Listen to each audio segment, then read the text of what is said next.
지난 1년 자기 정치의 폐해가 당과 당정 협력을 본선을 맞들였습니다. 이대로는 국정 성공도 총선 승리도 당의 단합도 어렵습니다.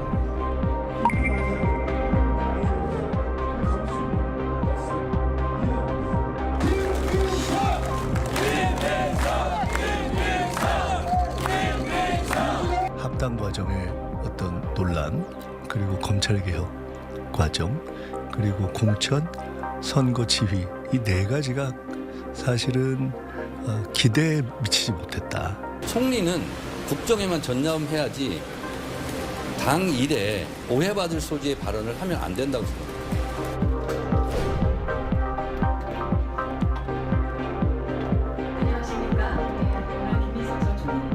청년의 민주당, 이기는 대통합, 수기 주권 AI 문화 정당, 그리고 마지막으로 공정한 시스템 공천. 오늘 이후로는 저는 전면적인 비전 경쟁으로 들어갑니다. 핵심 정책 속으로 1030 정책단을 구성하겠습니다. 현재 당에 있는 예, 김민석 전 국무총리 민주당 대표 경선 후보입니다. 어서 오십시오. 안녕하세요. 예, 바쁘시겠습니다 요즘? 예. 예. 전국을 계속 이렇게 돌고 계십니까?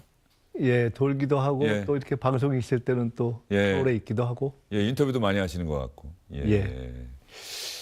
어떤 얘기 가장 많이 하세요? 인터뷰나 당원들 또 국민들 만날 때 왜 제가 대표에 나오게 됐는지 뭐 사람들이 물어보면 그건 뭐 당연히 기본이겠죠. 예. 왜 나왔냐 이렇게 예. 여쭤보시면 지금 국정 성공이 제일 중요하니까 예, 국정 지원을 가장 잘 할 수 있는 그런 대통령과의 파트너십에 있어서의 안정감, 그리고 2년 후 총선 승리를 제일 잘 치를 수 있겠다라는 어떤 뭐 그런 자신감 내지는 가장 그런 경험과 준비, 뭐 이것이 기본이죠. 예. 저는 이제부터 전면적인 비전 경쟁에 돌입합니다라고 얘기하면서 얘기했던 네 가지, 이게 일종의 비전이겠죠, 앞으로. 예. 예, 그러니까 제가 어제 4대 혁신, 예. 그리고 다음 주에는 4대 개혁, 예. 또 그 다음 주에는 4대 정책, 예. 이렇게 해서 4대 혁신은 주로 당에 대한 이야기, 4대 개혁은 사회 개혁에 예. 대한 이야기, 정책을 조금 더 국가 정책 이렇게 나눠서 발표를 하려고 하고, 예. 이제는 어떤 전체적인 상황 규정이나 상대에 대한 지적 이런 건 됐다고 보기 때문에 그런 비전 경쟁을 할 때가 됐다고 생각해서 어제부터 이제 전면적인 비전 경쟁으로 전환했습니다. 청년의 민주당, 이기는 대통합, 수의 주권 AI 문화정당, 그리고 공정한 시스템 공천. 청년, 통합, 당원 주권, 공천. 예. 이게 당의 가장 기본적인 과제인 네 가지를 말씀 우선 드렸습니다. 어제 이 네 가지 주제를 김민석 후보가 상당히 정말로 잘 준비했다라고 긍정적 평가하는 의견이 어제 이 자리에서 나왔었거든요. 예, 지금 제가 민주당에 가장 필요한 얘기들이다. 제가 당에서 거의 한 30여 년 이상 비교적 당 개혁에 대해서 쭉 지속적으로 관여도 해왔고 아이디어를 많이 내고 실현해온 편이어서 지금 우리 국민 모두가 거의 잘 알고 계시는 5대5 국민 경선, 네. 또 지금 당에서 도입한 국회의장과 원내대표 선거에 당원 참여. 이거 다 제가 제안하고 실현한 것들이고, 예. 그래서 그런 것들 비교적 생각해온 것들이어서 이게 뭐 갑자기 나온 졸속도 아니고 뭐 그렇습니다. 그래서 당원 주권, 공천제도, 또 청년 문제는 총리 시절에 1년 동안 제일 주력을 해왔던 것이고, 통합 문제 또한 제가 뭐 단일화, 연대 통합 이런 것들을 오래 생각해온 것들이어서 가장 중요한 과제들인데 저 스스로도 비교적 알차게 준비했고 그것을 전당대회 직후부터 네 가지 트랙을 동시에 굴릴 생각으로 말씀드린 겁니다. 예. 혁신, 정책, 뭐 비전 이런 식으로 계속해서 긍정적인 단어들로 4대 혁신, 4대 예. 개혁, 4대 정책. 4대 정책. 예. 알겠습니다. 그런데 오늘 또 나오셨는데 이 얘기는 안 여쭤볼 수가 없고 지금 기자들을 오늘 아마 기자들 만날 일이 오늘은 없었죠. 예, 오전에. 오늘은 없었습니다. 예. 얼마나 많은 민주당 출입 기자들이 지금 김민석 후보의 입을 바라보고 있을까 싶어서 제가 대신 질문을 좀 드리겠습니다. 유시민 작가의 어제 발언은 지금 민주당 여권에 상당한 충격파를 던진 것 같습니다. 또 잘 아시는 분일 것이고 이재명 대통령 때문에 검찰개혁가 안 되고 있다. 이재명 대통령 어떤 걸 선택했는데 성공하지 못할 것이다. 이재명 대통령의 정계 개편 실패할 것이다. 이렇게 예고, 예상을 했어요. 어떤 생각 드십니까? 유시민 작가께서 우리 대통령들, 우리 진영의 대통령, 민주진영의 대통령들에 대해서 강하게 공격하신 것이 여러 번 있으니까요. 네. 김대중 대통령님 때도 그랬고 노무현 대통령님 때도 그랬고 그래서 또 그것이 꼭 늘 맞지 않았고 저는 사실 그것보다는 네. 지금의 이유는 뭘까 그런 생각을 해봤습니다. 네. 그 생각을 해보셨는데 결론은 왜 유시민 작가 저런 얘기했을까? 어떤 결론에 다다르셨는지요? 그건 제가 결론을 내는 건 중요하지 않고 본인이 잘 아시겠죠. 본인이 예. 대표 경선에 어쨌든 간에 좀 참전하고 싶다 이렇게 생각을 하신 건지요? 통상적인 평론의 영역은 좀 벗어나신 것으로 보여서 네. 그것 또한 본인의 판단이 있지 않을까 싶습니다. 본인의 판단이 있지 않나 싶다. 정청래 전 대표를 도와주려고 한 것 같다. 이렇게 많은 분들이 예상할 것 같은데. 어쨌든 통상적인 평론의 선은 좀 넘으셔서 예, 알겠습니다. 예전에 김영춘 의원이 그랬나요?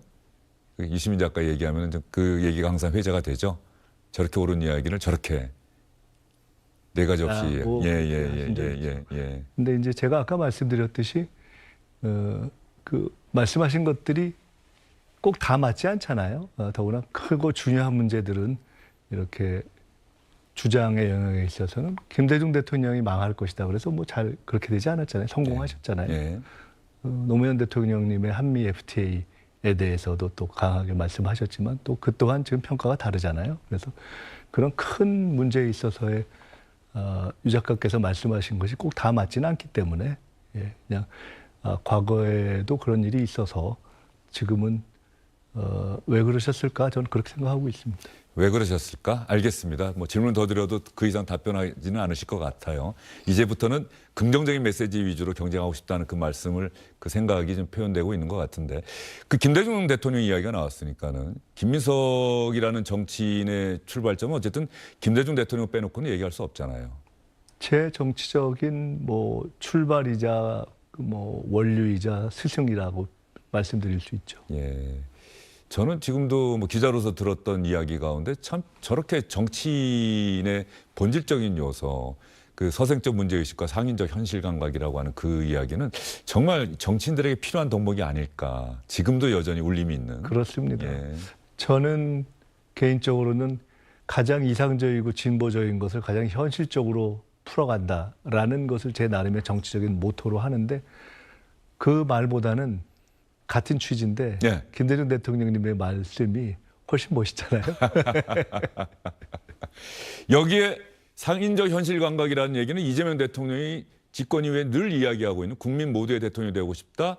동시에 실용이라고 하는 이 노선과 어떤 일맥상통하죠. 예. 제가 지지난 전당대회 때 이재명 대표 대표 예. 2기를 하실 때 제가 수석 최고위원이 될 때 제가 호남을 갈 때는 이렇게 이야기를 했습니다. 네. 김대중과 이재명을 잇는 다리가 되고 싶다라고 말씀을 드렸는데 실제로 그런 마음이었고 가장 근접한 어떤 이 사고방법, 철학일 것 같다는 생각을 했고 네. 지금 그것이 역시 맞구나 이렇게 확인하고 있습니다. 지금 말씀하신 민생 실용 또는 중용 통합, 서생과 상인 양측면의 결합 이것이 다 굉장히 유사하다고 생각됩니다. 예. 김민석 후보가 생각하는 이제 이재명 정부의 국정 성공이 너무나도 절박한 과제이기 때문에 대표에 나오게 됐다라고 처음에 말씀하셨는데 이재명 대통령이 선택한 국민을 위해서 선택한 이재명 정부의 노선 늘 1년 동안 가장 가까이에서 그 국정을 함께 운영해오고 보좌해온 입장이기 때문에 어떻게 우리 시청자분들께 설명하시겠습니까? 노선이 어떻다? 이재명 대통령께서는 본능적인, 본성적인 민생 실용 통합론자죠. 론자라기보다 본성적으로 그렇죠. 네. 제가 전에 우리 계엄을 전후한 시기, 네. 내란을 전후한 시기에 우크라이나 상황이 있었잖아요. 예. 그때 이제 우크라이나에 윤석열 정부가 간여를 하면서 우리 한국이 거기에 끼어들게 하는 그런 상황이 있었잖아요. 예. 그에 대해서 국민들의 우려가 있고 반대가 있었고. 근데 그때 같이 이렇게 얘기를 하다가 대통령께서 그때는 대표 시절이죠. 예. 전쟁이냐 민생이냐 이렇게 딱 정리를 하시더라고요. 제가 너무 놀랐어요. 예. 무릎을 탁 치면서. 저 같은 사람을 포함한 통상적인 86세대 또는 과거 민주 반민주 문법에 예. 있는 분들이라면 전쟁이냐 평화냐 이렇게 정리했을 겁니다. 그게 너무 우리 통상적이잖아요. 그렇죠. 전쟁이냐 평화냐. 근데 전쟁이냐 민생이냐 이렇게 딱 정리를 하시더라고요. 근데 사실 맞죠. 왜냐하면 평화의 본질이 민생이고 민생을 그렇죠. 위한 평화니까. 예. 그렇지만 저같이 학생운동을 했던 사람은 그렇게 정리하기 쉽지 않습니다. 제가 그래서 이게 진짜 굉장히 본질적인 차이일 수 있겠다. 제가 비교적 학생운동을 한 사람 치고는 그런 실용적 사고와 행동 또는 언어 이런 것을 좀 선호하는 편인데도 불구하고 네. 제가 그때 이건 정말 대단하다 제가 하는 생각을 한 적이 있었어요. 예. 그런 거죠. 그러니까 늘 문제를 보거나 접근할 때 갖는 어떤 실용, 통합, 민생의 관점. 저는 그것이 이재명 정치의 본질 아닌가 싶습니다. 보안수사권 문제는 김민석 후보에게 기자들이 늘 질문을 던지는데 똑같은 질문 같아도 매일매일 상황이 달라지고 매일매일 새로운 뉴스들 최근에는 조금은 좀 보완이 필요하고 조금은 허용해야 되는 건 아니냐는 법안을 발의한 의원들에게 당원들의 문자 폭탄이 쏟아지고 있다는 네. 그런 기사가 지금 나오고 있는데 김민석 후보는 이 문제를 어떻게 전당대회 전에 통과시켜야 하는지 그 이후에까지 더 수기해야 하는지 어떻게 보안수사권 폐지가 입장이다라고 말씀하신 것까지는 제가 들었습니다. 그 문제에 대해서는 이미 오랫동안 정부와 당에서 수기를 해야 된다고 제기를 했고 더 많은 수기를 또 그것을 제가 총괄할 것을 책임 맡았었기 때문에 그렇게 했고 그런 수기의 기초하에서 가급적 이것이 갈등 주제로 되지 않도록 네. 아예 5월쯤에 마무리했으면 좋겠다라는 문제 제기를 하고 당에도 제기를 했었으니까요. 예. 그 입장은 여전합니다. 현재로 보면은 수기하면서 그러나 이거 영영 끌 수는 없는 거니까 가급적 주어진 시간 안에 마무리해야 되고 10월에 이제 예. 무슨 다 이제 출발을 해야 되기 때문에 새로운 시스템들이 그렇죠. 10월 2일부터 현재로서 출발을 해야 되기 때문에 그러자면은 8월 전에는 다 법이 이제 정리되는 것이 좋고 저는 시기상으로 보면은 지금 전당대회가 8월 17일로 예정되어 그렇죠. 있는데요.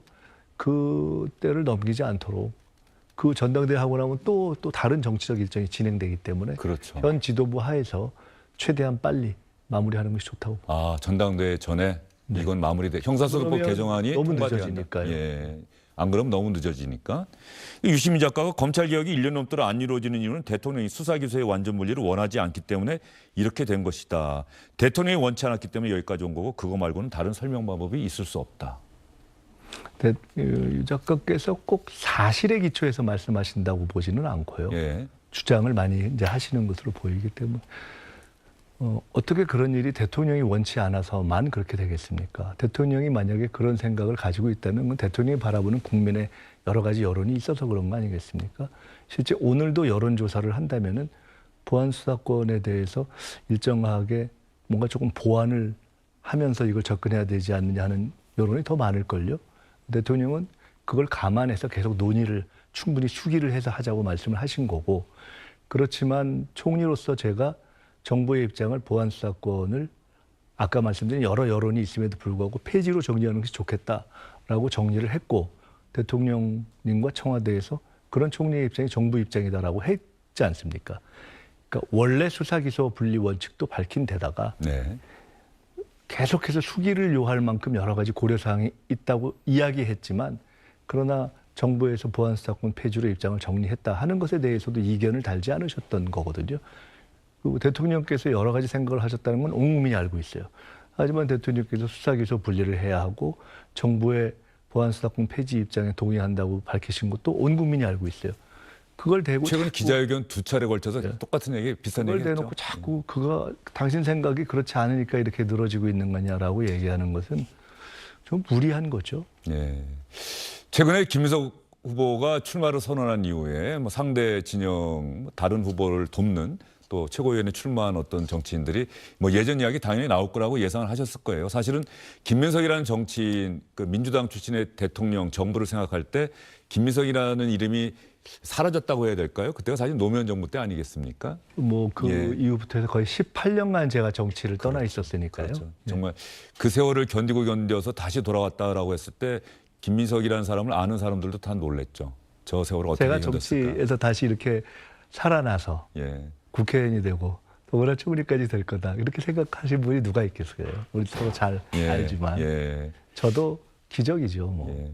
어쨌든 그 시절 이야기가 다시 뭐 파묘돼서 나올 수밖에 없을 것이다 예상은 아마 하셨을 거고 또 실제로 그런 문제 제기가 있지 않았습니까? 네, 그런 것들에 대해서 뭐 늘 있는 그대로 이야기해 왔기 때문에 그것을 뭐 별로 이렇게 새롭게 생각하지는 않습니다. 네, 지금까지 그랬듯이 있는 그대로 말씀드릴 거 말씀드리고 그렇게 하고 있습니다.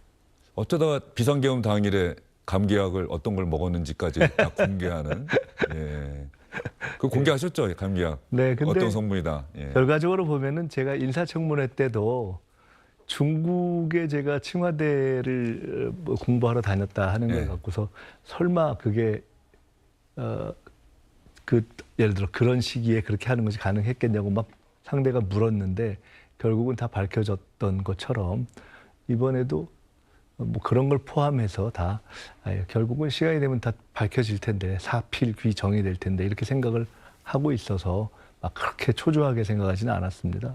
결국은 뭐 그런 질문을 주셔서 그날 상황을 상세히 설명하고 부지런히 뛰어갔는데 딱 1초 차이로 자리에 앉게 됐고 그 가는 과정에 그래도 법에 대해서도 이렇게 정리를 해서 올리기도 하고 또 직후에 낼 영문 성명을 준비해서 또 바로 발표하기도 하고 등등 나름 노력을 했다 하는 걸 다 설명을 드리게 돼서 한편으로는 또 좋은 점도 있는 것 같습니다. 그 직후인가요? 백태웅 지금 OECD 대사로 가 있는 백태웅 교수하고도 좀 영문 설명 같은 것도 좀 해줬으면 좋겠다고 네, 연락하신 적이 제가 있습니까? 예.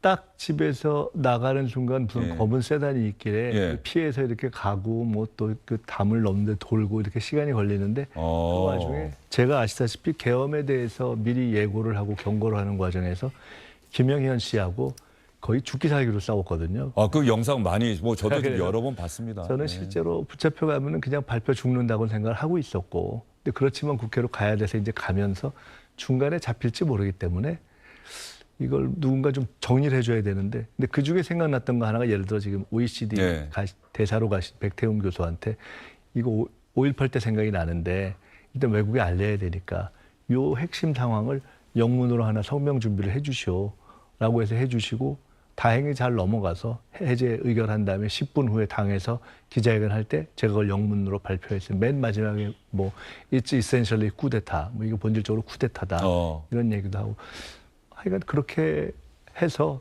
돌이켜 보면은 이제 꿈 같은 시간을 넘게. 이번에 출마를 하면서 어쨌든 간에 이재명 정부의 국정 성공을 위해서는 다음 당대표 누가 되는 게 과연 제일 좋겠는가를 화두처럼 던지신 것 같은데 좀 그런 생각도 또 들더라고요. 대통령과 당의 생각이 늘 같을 수는 없잖아요. 당연하죠. 정부와 당의 생각이 당연하죠. 다를 때도 있잖아요.